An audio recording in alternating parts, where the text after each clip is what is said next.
अस्सलाम वालेकुम स्टूडेंट्स। आज मैं डिफ़ाइन कर रहा हूँ एक इम्पॉर्टेंट टॉपिक और ये है रिलेटिव क्लॉज क्या होती है। क्लॉजेज़ हमारे पास डिफरेंट टाइप्स की होती हैं, जैसे इंडिपेंडेंट क्लॉज है, डिपेंडेंट क्लॉज है, और उसी में एक टाइप समझ लें रिलेटिव क्लॉज। रिलेटिव क्लॉज वो होती है जो रिलेटिव प्रोनाउन से बनती है। अब रिलेटिव प्रोनाउन क्या होते हैं, पहले तो ये देख लें प्रोनाउन क्या होते हैं। प्रोनाउन जो आई वी यू दे जैसे अल्फाज होते हैं जो अपने नाउन की जगह पर इस्तेमाल होते हैं, जैसे अली, हसन, अहमद, ये तीन लोग हैं तो इनको मैं तीनों के नाम लेने के बजाय दे कह दूं तो ये एक प्रोनाउन है। तो इसी तरीके से प्रोनाउन के कुछ टाइप्स हैं और उसमें आता है रिलेटिव प्रोनाउन। रिलेटिव प्रोनाउन जो होता है ये अपने नाउन या प्रोनाउन के बारे में मज़ीद बताता है।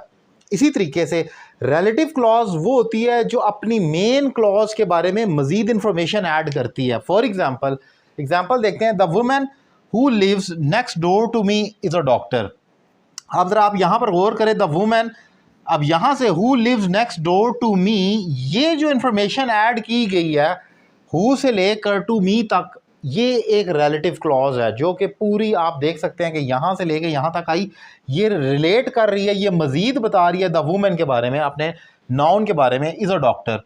तो रिलेटिव क्लॉज जो होती है ये पुट कर दी जाती है जो मज़ीद इंफॉर्मेशन ऐड करती है। जो आप डिफाइन कर रहे होते हैं कोई भी चीज़ या इक्वेशन, उसको मज़ीद रिलेट करती है या मज़ीद बताती है, तो उसको रिलेटिव क्लॉज कहा जाता है।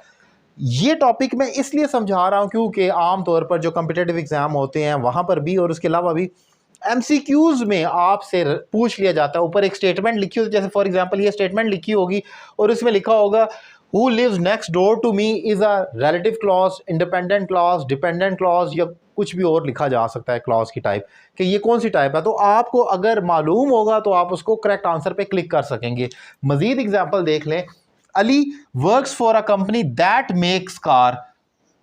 अली एक कंपनी के लिए काम करता है जो कि गाड़ियां बनाती है, ये एक रिलेटिव क्लॉज है। आप देखते हैं कि जो कि अब यहाँ तक गाड़ियां, अली एक कंपनी के लिए काम करता है, मज़ीद क्या है, मज़ीद information they, that makes car, जो गाड़ियां बनाती है, तो ये हमारी रिलेटिव क्लॉज होगी। एक और एग्जांपल देखें, Hassan who is my best friend. अब यहाँ तक who is my best friend, Hassan जो कि मेरा बेस्ट दोस्त है या बेहतरीन दोस्त है, इज़ कमिंग टुडे, आज आ रहा है। तो यहाँ पर who is my best friend, ये जो क्लॉज है इसको रिलेटिव क्लॉज कहा जाएगा। क्यों? क्योंकि ये मज़ीद बता रही है हसन के बारे में, या नाउन या प्रोनाउन के बारे में जो मज़ीद बताने वाले अल्फाज होते हैं वो रिलेटिव प्रोनाउन होते हैं। तो वो जो रिलेटिव प्रोनाउन होते हैं वही रिलेटिव क्लॉज होती है। Simple is that. लेकिन अगेन समझाने का मकसद ये है कि ये MCQs में जब पूछा जाता है तो आप कंफ्यूज होते हैं।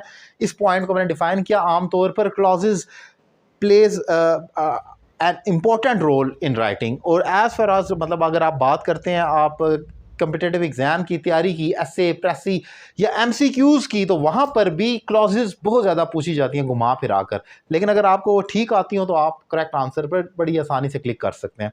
सो ये एक इंपॉर्टेंट टॉपिक डिफाइन किया।